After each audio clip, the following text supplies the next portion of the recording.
Pour moi, il n'y a pas de délit politique. Le seul délit politique, c'est lorsqu'on prétend que le Sahara n'est pas marocain. Que les non-marocains puissent le prétendre, de bonne ou de mauvaise foi, ceci m'est complètement égal. Mais allez demander aux Français de la Première Guerre mondiale s'ils pensaient que l'Alsace-Lorraine n'était pas française. Eh bien, c'est la même chose. Je suis là pour défendre l'intégrité territoriale de mon pays.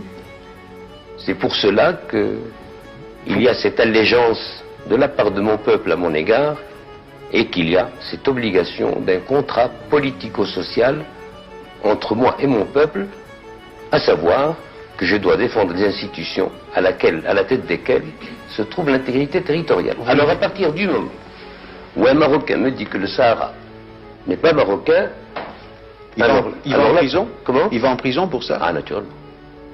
C'est un délit d'opinion ou... Ah non. Vous pouvez accepter, en France, qu'en 68, un Allemand, Cohn-Bendit, traîne le drapeau français sur les Champs-Élysées par terre, suivi en cela par des centaines de milliers d'étudiants. Si les Français l'acceptent, c'est leur affaire.